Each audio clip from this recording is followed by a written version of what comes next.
Welcome to genius IAS.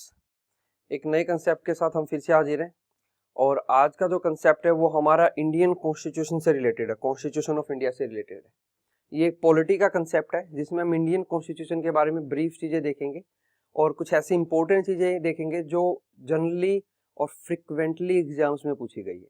ठीक है, तो स्टार्ट करते हैं कॉन्स्टिट्यूशन ऑफ इंडिया के बारे में। सो पहली बात तो ये आता है कि जो हमारा कॉन्स्टिट्यूशन ऑफ इंडिया है वो है क्या। What is the constitution of India? Constitution of India is nothing but the compilation of rules and regulations. कि हम लोगों को जो रूल्स एंड रेगुलेशन फॉलो करने हैं एज एन इंडियन, और इंडिया में जो लोग रह रहे हैं उनको कोई रूल्स एंड रेगुलेशन फॉलो करने हैं, तो वो रूल्स एंड रेगुलेशंस लिखे गए हैं कॉन्स्टिट्यूशन ऑफ इंडिया में कि आपको ये रूल्स एंड रेगुलेशंस फॉलो करने हैं।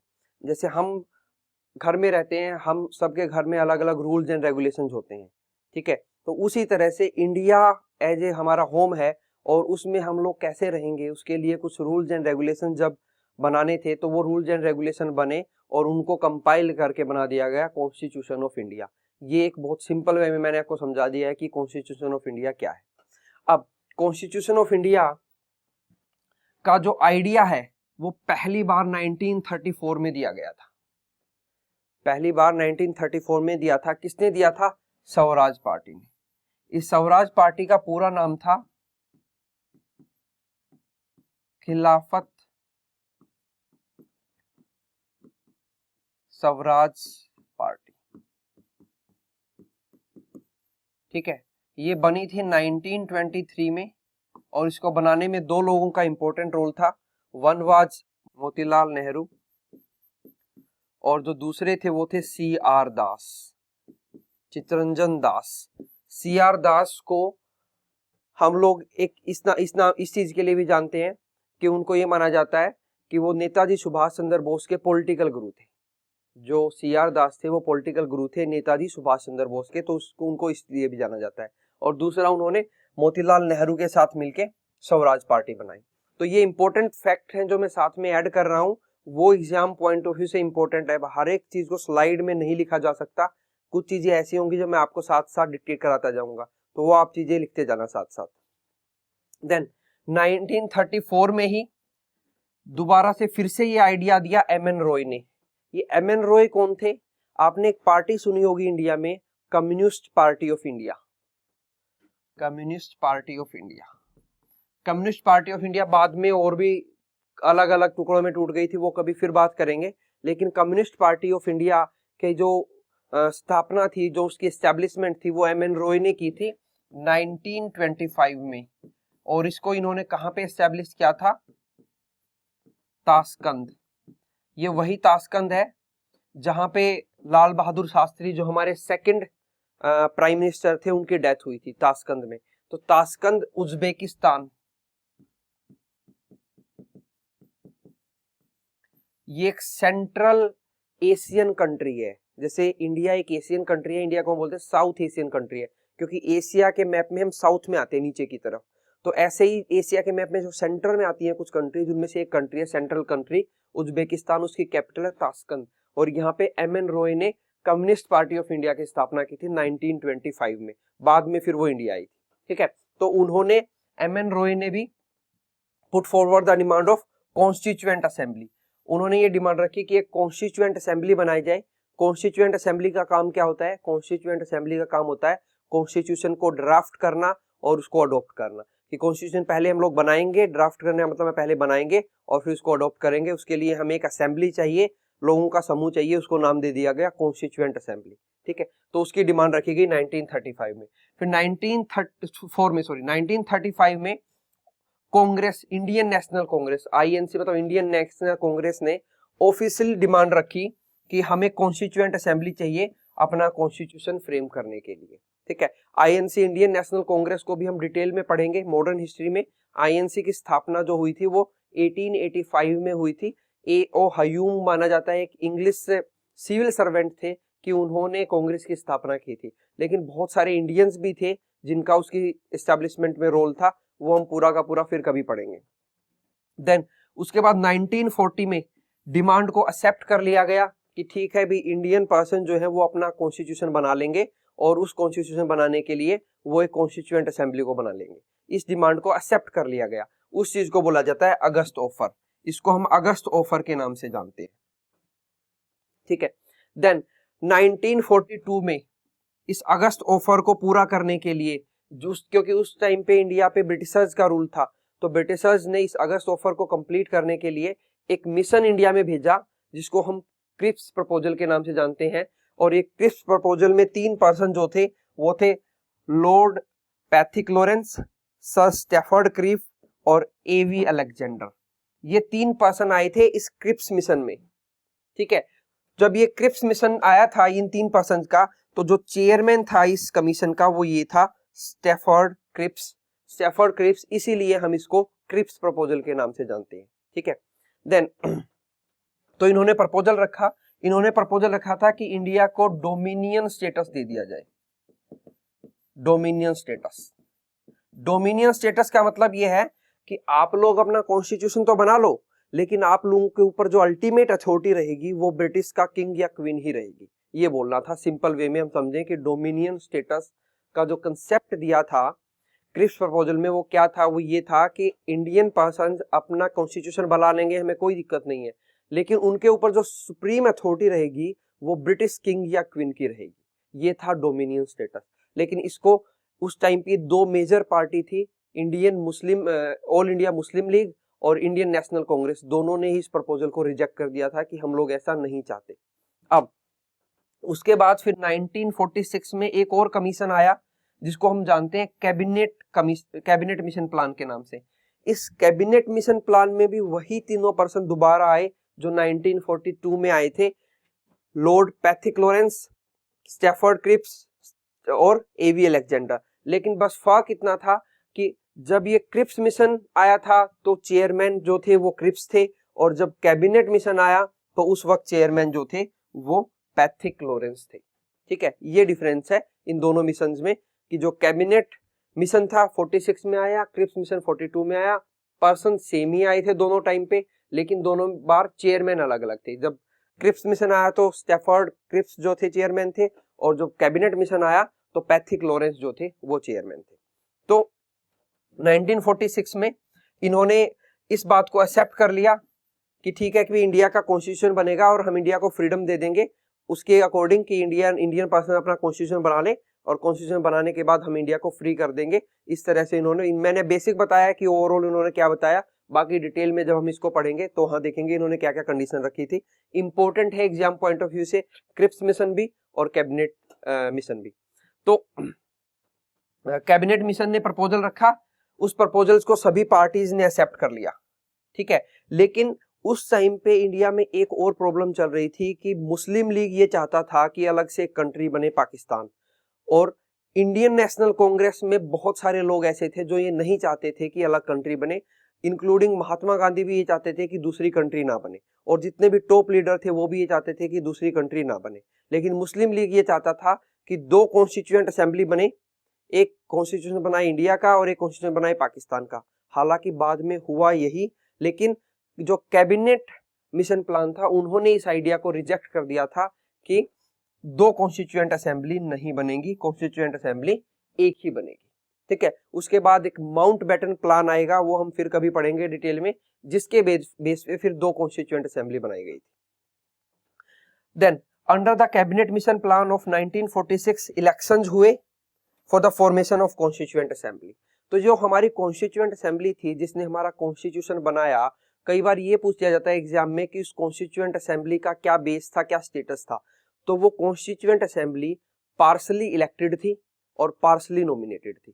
मतलब उसमें कुछ पर्सन ऐसे थे उस असेंबली में जिन्होंने कॉन्स्टिट्यूशन बनाया, कुछ पर्सन ऐसे थे जिनको नॉमिनेट करके भेजा गया था, ठीक है। राजा महाराजाओं ने अपने प्रतिनिधि भेजे थे, और कुछ ऐसे पर्सन थे जिनको लोगों ने चुन के भेजा था। तो कॉन्स्टिट्यूएंट असेंबली का जो स्टेटस था वो पार्शली इलेक्टेड और पार्शली नॉमिनेटेड था।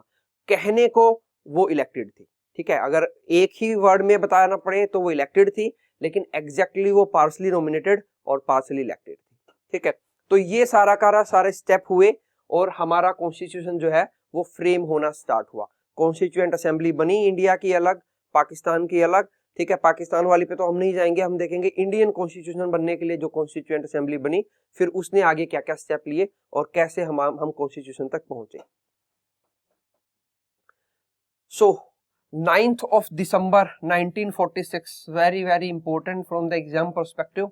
जो डेट्स है वैसे मैं बार बार रिपीट करता हूं, लेकिन जो मैं पढ़ा रहा हूं वो सारा एग्जाम पॉइंट ऑफ व्यू से बहुत ज्यादा इंपॉर्टेंट है। जो बहुत सारी इरेलीवेंट चीजें हैं जो मैं उनको छोड़ देता हूं, हालांकि एग्जाम में आने की उनकी पॉसिबिलिटी भी होती है, लेकिन अगेन आई विल रिट्रीट कि हमें कॉस्ट बेनिफिट एनालिसिस देखना है कि कितना कम पढ़े और उसमें से हम मैक्सिमम कवर कर ले, क्योंकि एग्जाम को क्रैक करने के लिए हमें 100% नहीं पढ़ना होता।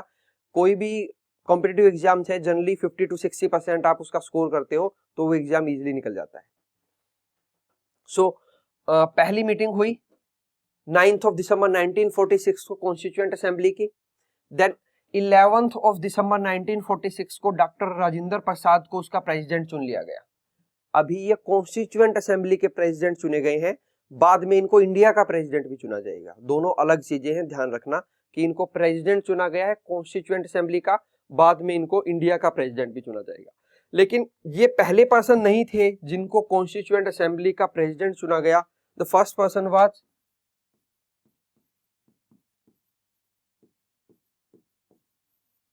सच्चिदानंद सिन्हा। ये वो पहले पर्सन थे जिनको टेम्परेरी प्रेसिडेंट बनाया गया था पहली मीटिंग में। क्यों बनाया गया था? Because he was the oldest member. वो कॉन्स्टिट्यूएंट असेंबली के ओल्डेस्ट मेंबर थे, इसलिए उनको प्रायोरिटी दी गई और उनको कॉन्स्टिट्यूएंट असेंबली का प्रेसिडेंट बनाया गया टेम्परेरी। बाद में परमानेंट, फिर उसमें वोटिंग हुई और वोटिंग से डॉक्टर राजेंद्र प्रसाद को 11th of December 1946 को परमानेंट प्रेसिडेंट बना दिया गया कॉन्स्टिट्यूएंट असेंबली का। बाद में ये इंडिया के प्रेसिडेंट भी रहे 2 बार। देन उसके बाद अगस्त 29, 1947 को एक कमेटी बनाई गई जिसको बोलते हैं ड्राफ्टिंग कमेटी। अब ऐसी काफी सारी कमेटी बनाई गई थी हमारे कॉन्स्टिट्यूशन को बनाने के लिए, उनको हम फिर कभी डिटेल में पढ़ेंगे, लेकिन ड्राफ्टिंग कमेटी उन कमेटीज में सबसे इंपॉर्टेंट थी, क्योंकि ड्राफ्टिंग कमेटी का काम था कॉन्स्टिट्यूशन को ड्राफ्ट करना, कॉन्स्टिट्यूशन को बनाना, कि कॉन्स्टिट्यूशन के अंदर क्या क्या आएगा उन चीजों को लिखना, नोट डाउन करना, फिर उन पे बहस करना कि क्या चीज होनी चाहिए क्या चीज नहीं होनी चाहिए। उसके लिए एक 7 मेंबर्स की बॉडी बनाई गई थी जिसको हम ड्राफ्टिंग कमेटी के नाम से जानते हैं। और ये ड्राफ्टिंग कमेटी के जो चेयरमैन थे वो बनाए गए थे डॉक्टर BR अम्बेडकर, ठीक है, जिनको हम फादर ऑफ इंडियन कॉन्स्टिट्यूशन भी बोलते हैं, कि वो इंडियन कॉन्स्टिट्यूशन के फादर हैं, ठीक है। तो वो इस कमेटी के चेयरमैन बनाए गए थे। देन नवंबर 4, 1947 को ड्राफ्ट कॉन्स्टिट्यूशन को सबमिट किया गया। जो कॉन्स्टिट्यूशन बन गया उसके ड्राफ्ट को सबमिट किया गया कि ये कॉन्स्टिट्यूशन हम लोगों ने बना के दे दिया। अब इस पे बहस होगी पूरी कॉन्स्टिट्यूएंट असेंबली में, क्योंकि कॉन्स्टिट्यूएंट असेंबली का साइज बड़ा था, तो अब इतने सारे लोग मिलके किसी चीज को बनाएंगे तो ऑब्वियस है बहुत सारे डिस्प्यूट होते। तो उन्होंने क्या किया, अपने में से 7 लोगों को चुन लिया। उन 7 लोगों ने मिलके पहले मोटा मोटा सा ड्राफ्ट बना लिया कि ये चीजें हमारे कॉन्स्टिट्यूशन में होनी चाहिए, और उसके बाद फिर सब लोगों ने उन पे डिस्कस किया, सब लोगों ने अपने सजेशंस रखे, कुछ सजेशन एक्सेप्ट किए गए, कुछ सजेशन रिजेक्ट किए गए, और फाइनली हम लोग एक कॉन्स्टिट्यूशन के साथ आ गए कि ये हम लोगों का कॉन्स्टिट्यूशन है। तो नवंबर 26, 1949 को जो फाइनल कॉन्स्टिट्यूशन हम लोगों के पास आया उसको हम लोगों ने अडॉप्ट कर लिया। तो अगर आपसे पूछा जाए कि कौन सी डेट को हमने इंडियन कॉन्स्टिट्यूशन को अडॉप्ट किया, तो डेट वाज नवंबर 26, 1949, और इस डे को हम कॉन्स्टिट्यूशन डे ऑफ इंडिया के नाम से मनाते हैं।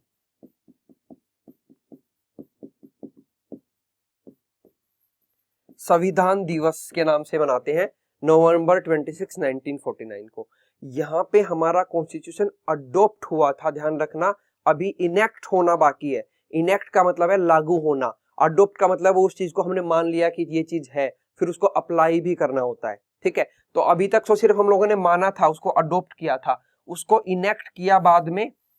देन उसके बाद जनवरी 24, 1946 को हैंड रिटन कॉन्स्टिट्यूशन को साइन किया गया। जो कॉन्स्टिट्यूशन था उसको जो हाथ से लिखा हुआ था पहली कॉपी जो थी उसको सबने साइन किया। तो ये डेट भी इंपॉर्टेंट है कि इस डेट को हम लोगों ने कॉन्स्टिट्यूशन को साइन किया था, और इसी डेट को हमने डॉक्टर राजेंद्र प्रसाद को हमारा पहला प्रेसिडेंट चुन लिया था कि he is the first president of India, ठीक है। देन उसके बाद 26 जनवरी 1950 इस डेट को क्या हुआ था, इस डेट को हम लोगों ने कॉन्स्टिट्यूशन को इन्फोर्स कर लिया था या इनेक्ट कर लिया था, दूसरे वे में हम बोल सकते हैं, या बोल सकते हैं कि लागू कर दिया था कि हम लोगों का कॉन्स्टिट्यूशन आज से लागू हो गया।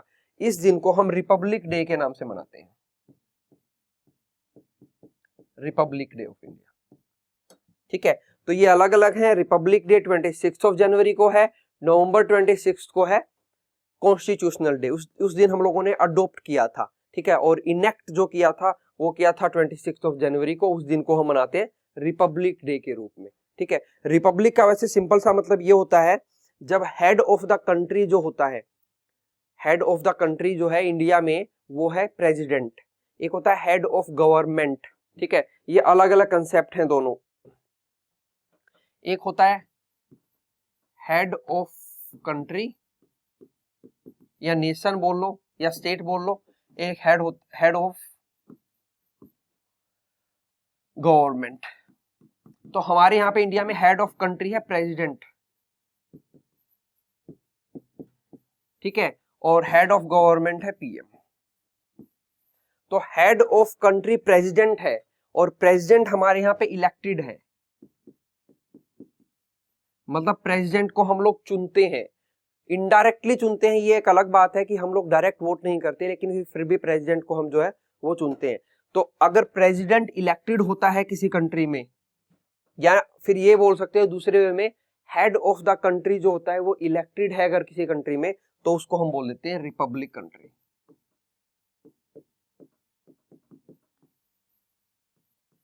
ठीक है, और हेड अगर नॉमिनेटेड हो तो क्या बोलेंगे, तो हम बोल देते हैं वहां पे मोनार्कियल सिस्टम है, मोनार्कियल कॉन्स्टिट्यूशन है वहां पे, जैसे इंग्लैंड में है, वहां पे हेड जो है वो किंग होता है, फिर क्वीन, फिर उनके बेटा बेटी, प्रिंस प्रिंसेस, वो किंग बन जाते हैं, क्वीन बन जाते हैं। तो वहां पे सिस्टम जो है वो नॉमिनेशन का है, नॉमिनेट करते हैं कि मैं अगर किंग हूं तो मैं अपने बेटे या वाइफ को नॉमिनेट कर दूंगा मेरे बाद। ठीक है, तो नॉमिनेशन सिस्टम चलता है, तो वो मोनार्कियल सिस्टम है जहां पे किंग और क्वीन का रूल है। हमारे यहाँ पे रिपब्लिक सिस्टम है जहां पे हेड ऑफ द कंट्री को हम लोग इलेक्ट करते हैं, चुनते हैं। ठीक है, तो हमारा जो टोटल कॉन्स्टिट्यूशन है उसको बनने में टाइम लगा था 2 साल 11 महीने 18 दिन। ये भी इंपॉर्टेंट है कि हमारे कॉन्स्टिट्यूशन का बनने में कितना टाइम लगा था, 2 साल 18 महीने और 11 दिन। ठीक है, 2000 के करीब उसमें अमेंडमेंट हुई थी, ये इतना इंपॉर्टेंट नहीं है एग्जाम पॉइंट ऑफ व्यू से, अगर हम इस चीज को देखेंगे तो ये बहुत ज्यादा इंपॉर्टेंट नहीं है। नेक्स्ट हम फैक्ट्स देखते हैं हमारे कॉन्स्टिट्यूशन के बारे में कुछ। पहला फैक्ट तो ये है कि ये वर्ल्ड का लेंथीएस्ट कॉन्स्टिट्यूशन है, हमसे बड़ा कॉन्स्टिट्यूशन किसी के पास भी नहीं है। सेकंड, ये इसके अंदर एक फीचर है federal system with unitary feature. Federal system का मतलब ये होता है सिंपल सा, जहां पे पावर डिस्ट्रीब्यूटेड होती है। पावर हमारे यहाँ पे पावर सेंटर के पास भी है, सेंट्रल गवर्नमेंट के पास भी और स्टेट गवर्नमेंट के पास भी है, डिटेल में बाद में पढ़ेंगे, अभी सिर्फ इतना समझो फेडरल का मतलब है पावर का डिस्ट्रीब्यूशन। ठीक है, और सेंट्रल यूनिटरी का मतलब है पावर एक जगह पे कंसंट्रेट होना, कि पावर एक ही पर्सन के पास हो, एक ही पावर सेंटर हो, एक पर्सन के पास ना हो लेकिन एक पावर सेंटर हो। लेकिन अगर मल्टीपल पावर सेंटर है तो उसको हम बोलते हैं फेडरल सिस्टम। हमारे यहाँ पे पार्लियामेंट्री फॉर्म ऑफ गवर्नमेंट है। अब ये पार्लियामेंट्री फॉर्म ऑफ गवर्नमेंट क्या होती है, एक होती है प्रेसिडेंशियल फॉर्म ऑफ गवर्नमेंट, एक होती है पार्लियामेंट्री फॉर्म ऑफ गवर्नमेंट। तो ये फॉर्म ऑफ गवर्नमेंट है, इनको भी हम डिटेल में पढ़ेंगे। अभी आप सिर्फ पार्लियामेंट्री फॉर्म ऑफ गवर्नमेंट को मैं थोड़ा सा समझा देता हूँ। हमारी गवर्नमेंट के 3 ऑर्गन माने जाते हैं, एक होता है लेजिस्लेचर, एक होता है एग्जीक्यूटिव और एक होता है जुडिशरी। लेजिस्लेचर का काम है लॉ बनाना, एग्जीक्यूटिव का काम है जो लॉ उन्होंने बनाए उन लॉ को एग्जीक्यूट करना, लागू करवाना। ठीक है, और जुडिशरी का काम है अगर उनको वो लॉ सही से बने हैं या नहीं बने हैं ये देखना, और उन लॉ को अगर कोई फॉलो नहीं कर रहा है तो उसके अगेंस्ट पनिशमेंट को बताना कि ये पनिशमेंट होगी। तो ये 3 ऑर्गन है गवर्नमेंट के। तो पार्लियामेंट्री फॉर्म ऑफ गवर्नमेंट वो होता है जहां पे जो एग्जीक्यूटिव होता है वो लेजिस्लेचर के प्रति रिस्पॉन्सिबल होता है, उसकी रिस्पॉन्सिबिलिटी होती है लेजिस्लेशन के प्रति। मतलब जैसे हमारे यहाँ पे प्राइम मिनिस्टर है, वो हमारी लोकसभा और राज्यसभा जो है, हमारा पार्लियामेंट जो है उसके प्रति रिस्पॉन्सिबल है, उनको वहां पे जवाब देना पड़ेगा। अगर वो कोई भी एक्शन लेंगे तो उसका उन्होंने जवाब देना पड़ेगा, उनकी जवाबदेही होती है पार्लियामेंट में। ठीक है, इसी सिस्टम को बोलते हैं कि एग्जीक्यूटिव का रिस्पॉन्सिबल होना लेजिस्लेचर के लिए। ठीक है, तो इंडिया में ये सिस्टम है, इस सिस्टम को बोलते हैं पार्लियामेंट्री फॉर्म ऑफ सिस्टम। ठीक है, अगर ये एग्जीक्यूटिव लेजिस्लेचर के प्रति जवाबदेह ना हो, रिस्पॉन्सिबल ना हो, जैसा सिस्टम अमेरिका में चलता है उसको बोलते हैं प्रेसिडेंशियल सिस्टम। ठीक है, मैंने दोनों बता दिए हैं कि हमारी गवर्नमेंट के 3 ऑर्गन है, लेजिस्लेचर, एग्जीक्यूटिव, जुडिशरी, तीनों के काम बता दिए। अब अगर एग्जीक्यूटिव लेजिस्लेचर के प्रति जवाबदेह है, रिस्पॉन्सिबल है, तो उसको बोलते थे पार्लियामेंट्री फॉर्म, नहीं है तो उसको बोलते थे प्रेसिडेंशियल फॉर्म। देन प्रेम बिहारी नारायण रायजादा, इन्होंने जो हमारा कॉन्स्टिट्यूशन है उसमें जो कैलीग्राफी है, जो हैंड राइटिंग हाथ से जिसको लिखा गया है वो इन्होंने लिखा है, इस पर्सन ने लिखा है, तो ये भी फैक्चुअल इंफॉर्मेशन है। Originally constitution of India was written in English and Hindi, ये भी इंपॉर्टेंट है, 2 लैंग्वेज में इसको लिखा गया था, हिंदी में और इंग्लिश में। The basic structure of Indian constitution stand on government of India act 1935। ये गवर्नमेंट ऑफ इंडिया एक्ट 1935 भी हम पढ़ेंगे जब हम मॉडर्न हिस्ट्री को या पॉलिटी को पढ़ेंगे, जहाँ पे हम historical background of Indian constitution को बहुत डिटेल में देखेंगे। तो एक एक्ट आया था जब ब्रिटिश हम लोगों पे रूल करते थे, तो तब उन्होंने एक एक्ट पास किया था, गवर्नमेंट ऑफ इंडिया एक्ट 1935। तो उसका जो बेसिक स्ट्रक्चर है हमारे कॉन्स्टिट्यूशन का, जो बेसिक ढांचा है वो वहां से लिया गया है, ये आपको ध्यान रखना है। हमारे कॉन्स्टिट्यूशन, हमारी जो कॉन्स्टिट्यूएंट असेंबली थी कॉन्स्टिट्यूशन को बनाने के लिए, उसका सिंबल जो था वो एलिफेंट था, ये उसका सिंबल था। एलिफेंट ही सिंबल है डेमोक्रेटिक पार्टी, जो यूएसए में माना जाता है कि 2 पार्टी हैं, एक डेमोक्रेटिक है एक रिपब्लिकन है। रिपब्लिकन पार्टी है उसका सिंबल है एलिफेंट, और जो डेमोक्रेटिक पार्टी है उसका सिंबल है डोंकी। ठीक है, तो ये 2 सिंबल भी आप लोग याद रख सकते हो कि यूएसए में 2 मेजर पार्टी हैं। ऐसा नहीं है कि यूएसए में सिर्फ 2 ही पार्टी हैं, यूएसए में 2 मेजर पार्टी हैं, जिनमें से एक है रिपब्लिकन और एक है डेमोक्रेट। रिपब्लिकन पार्टी का जो है सिंबल है वो है एलिफेंट, और डेमोक्रेटिक पार्टी का जो सिंबल है वो है डोंकी। ठीक है, ये आपको ध्यान रखना है। तो ये हम लोगों ने सारा का सारा इंडियन कॉन्स्टिट्यूशन के बारे में पढ़ा, इंपॉर्टेंट चीजें जो हो सकती थी, जो हम डिस्कस कर सकते थे। ठीक है, इसमें हम एक चीज को और ऐड करेंगे, हमारा कॉन्स्टिट्यूशनल डे। वैसे मैंने आपको बता दिया है कि हम 26 नवंबर को कॉन्स्टिट्यूशनल डे के रूप में मनाते हैं। ठीक है, तो थोड़ा सा उसको और देख लेते हैं कि हम कॉन्स्टिट्यूशनल डे को मनाते हैं 26 नवंबर को। ठीक है, इस दिन हम नेशनल लॉ डे के रूप में भी मनाते हैं इस दिन को। Ministry of social justice and empowerment ने 19 नवंबर 2015 को ये नोटिफिकेशन निकाला था कि इंडियन गवर्नमेंट 26 नवंबर को कॉन्स्टिट्यूशनल डे के रूप में मनाया करेगी। ठीक है, ये एक फैक्चुअल इंफॉर्मेशन है, पूछी जा सकती है एग्जाम में। अब हम लोगों की इंडिपेंडेंस के 75 ईयर पूरे हो रहे हैं, अभी 2022 में हमें 75 ईयर हो जाएंगे इंडिपेंडेंस के कंप्लीट। तो उसके ऊपर इंडियन गवर्नमेंट एक आजादी का अमृत महोत्सव सेलिब्रेट कर रही है। ठीक है, आजादी का अमृत महोत्सव अगर पूछ लिया जाए किस उपलक्ष्य में सेलिब्रेट किया जा रहा है, तो हमें इंडियन जो है फ्रीडम को 75 ईयर्स हो जाएंगे। तो उस उपलक्ष्य में ministry of law and social justice ने एक ऑनलाइन कोर्स स्टार्ट किया है इंडियन कॉन्स्टिट्यूशन के बारे में जानने के लिए। ठीक है, ये भी एक फैक्चुअल इंफॉर्मेशन है जो आप याद रख सकते हो कि जो हमारी ministry of social justice and empowerment है, उन्होंने एक ऑनलाइन कोर्स स्टार्ट किया है कि लोग ज्यादा से ज्यादा इंडियन कॉन्स्टिट्यूशन के बारे में जान पाए। क्योंकि अगर इंडियन कॉन्स्टिट्यूशन के बारे में जानेंगे तो ऑब्वियसली वो उन रूल्स एंड रेगुलेशंस के बारे में जानेंगे जिनको उन लोगों को डेली लाइफ में फॉलो करना होता है। तो हम एक अच्छे सिटीजन बनेंगे अगर हमें अवेयरनेस होगी इंडियन कॉन्स्टिट्यूशन की। तो इसलिए इन्होंने एक ऑनलाइन प्रोग्राम स्टार्ट करने की सोचा है 75 ईयर जो अब कंप्लीट होंगे 2022 में हमारे फ्रीडम को। ठीक है, तो ये हमने कॉन्स्टिट्यूशन के बारे में पढ़ा और कॉन्स्टिट्यूएंट असेंबली के बारे में पढ़ा, कैसे उन्होंने फ्रेम किया, कैसे कंसेप्ट आया था। तो मोटा मोटा हमने पढ़ा है, इसको डिटेल में पढ़ेंगे तो ये आवर्स की क्लास हो जाएगी, वो भी हम लेके आएंगे आपके लिए। ठीक है, सो फिर मिलते हैं किसी नए कंसेप्ट के साथ। Bye, thank you.